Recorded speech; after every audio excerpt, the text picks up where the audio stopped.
Toyota, in the 80s and 90s, had solidified themselves as one of the biggest car makers in the world. They had icons: the Supra, the Celica GT4, the Altezza.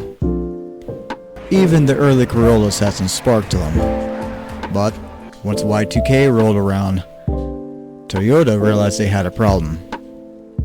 They were selling a ton of cars, but the younger the buyer got, the emptier the showroom felt. Toyota had figured out two things. One, their cars weren't exciting enough to younger drivers. And two, their lineup was too expensive for first-time buyers. Building cars that didn't break wasn't the issue. Toyota had already mastered that. The issue was that reliability doesn't create excitement. So Toyota did something bold. They created Scion, a brand for the North American market designed to be cheap, customizable, and youthful. Scion debuted with the dancing hamster commercials. Their cars were cheap because they didn't have trim levels. They were robust because they still used Toyota engines. Well, most of them, not you, FRS. And most importantly, Scion could build its own identity without being chained to Toyota's safe, clinical design language.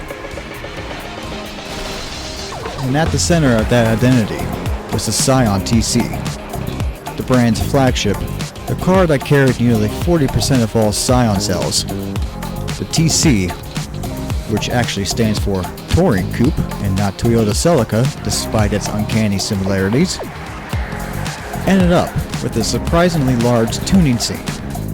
This engine came straight out of the Camry, a big and overbuilt 2.4-liter engine that loved boost and shrugged off abuse. It had access to forged internals in the aftermarket. It had everything that the recently killed Celica had, just with more space and more torque. The TC came about as the Celica was getting discontinued. Originally, I felt this was the Celica's spiritual successor. And can you blame me? It's a 3-door coupe, or a liftback to be accurate. It's front-wheel drive. It came with a good engine. A 6-speed if you wanted a manual, and the sunroof as its only trim option. Instead of the Celica's 1.8-liter, this car came with a 2.4-liter engine from a Camry. Both were tunable. Both had a healthy aftermarket, and both shared similar silhouettes, and both could carry 4 people in a trunk's worth of life. This is where the similarities end though. The TC was more torquey. Its engine didn't rev as high.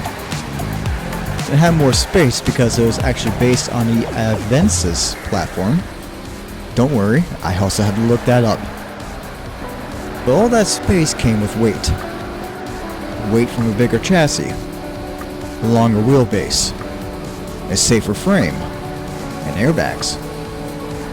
It was the car you could trust your kid with. It was the car that could let your kid fall in love with mechanics. And that design philosophy shows in Shift. The TC feels heavy. It sounds like it's accelerating faster than it actually is. Doesn't get a work conversion, and at least it has nitrous. But sending all that power to the front wheels doesn't do it any favors. This car is powerful, with around 313 horsepower and 326 pounds of torque, and nearly 2,600 pounds of weight, but asking the front wheels to accelerate, brake, and turn with that much torque is asking a lot. It's not fast enough to mess with your sense of speed, and adding nitrous just makes it feel like you're spinning the wheels. Under that nitrous, the TC hits a torque glitch. Even the game gets confused about sending 300 horsepower through the front wheels. This platform also makes dialing in camber much more challenging. More angle up front and less in the rear is usually my bread and butter. And that works for rear-wheel drive cars.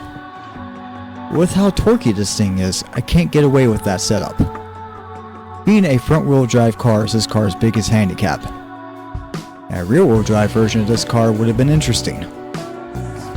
And sadly, that would come much later in Scion's short life. But I don't think I've spent enough time telling you about this car.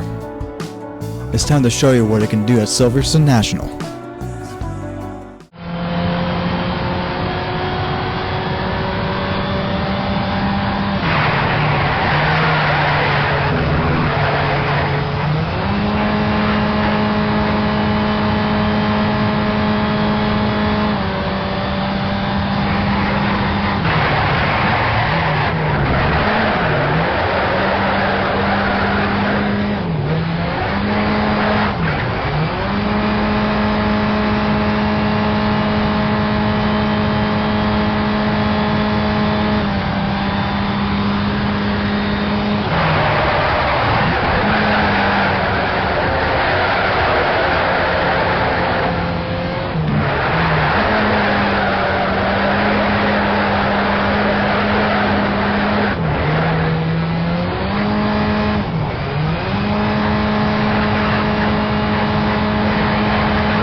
Some would say this car is wasted potential, and looking at that lap time, couldn't blame you. When I planned this build, I was sure it could be a contender for the fastest front-wheel drive, but it never lived up to that hope. Seeing where it ranks was disappointing. I drive a Scion myself, so of course I was rooting for the more popular TC. Wasted potential and disappointment seem like themes of this car. But I think that's unfair. Toyota gave us something practical. It's bulletproof, safe, cheap, and tuner friendly. What Toyota gave us wasn't wasted potential. It was a blank canvas. Just like the AE86, the Celica, and even the Supra. These cars were underpowered from the factory, but built with engines that could take so much more. In the past, Toyota trusted its customers to mold the car into whatever they wanted. And with the TC, I believe Toyota did the same thing. And if you made it this far into the video, thank you all for watching. Be sure to like, comment, and subscribe if you haven't done so yet. Also in the description, like with the previous video, I am linking all the work I've been doing in the form of a spreadsheet so you can keep track of the leaderboards in real time. That way the videos don't get outdated and you can see and check out all the progress I'm making. With that, thank you, and I'll see you next video.